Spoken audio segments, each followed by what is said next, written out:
One night the Prophet Ibrahim alayhi salam had a dream. In the dream Allah spoke to him. He said to Ibrahim, "Pack your luggage. Take your camel. Tell your wife and son to get ready.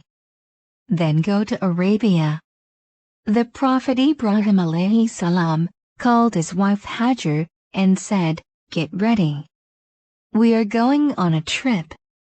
The next day, all of them rode on the camels and left the village.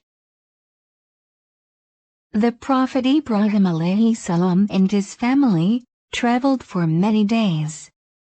They climbed high mountains. They crossed deep valleys. In the end they reached a great desert. There was nothing but sand in the desert. There were no shade-giving trees. There was nowhere to hide from the sun.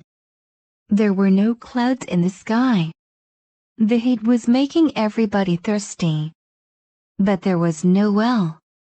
And they had no more water. After a while they reached a little valley. The camel stopped.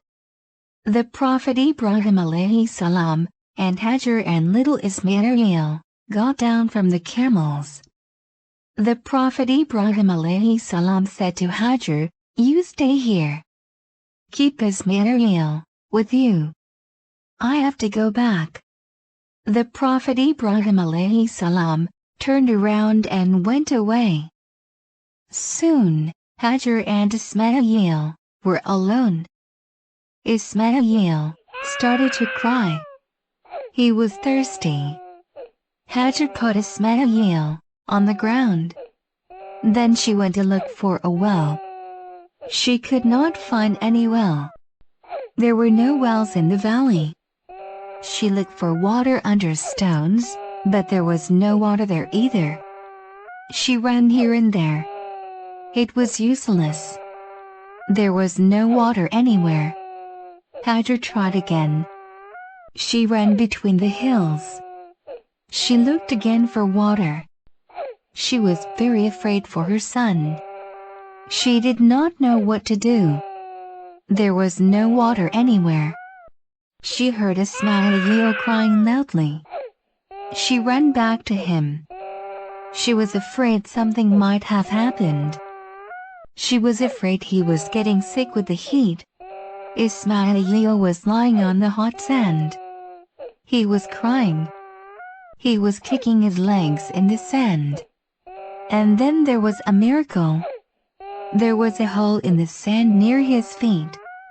And there was water in the hole. Thanks be to Allah. Hajar cried with joy. She took some water in her hands and gave it to her son. The water hole was really a spring. It was later called Zamzam. It never dried up. It flows even today.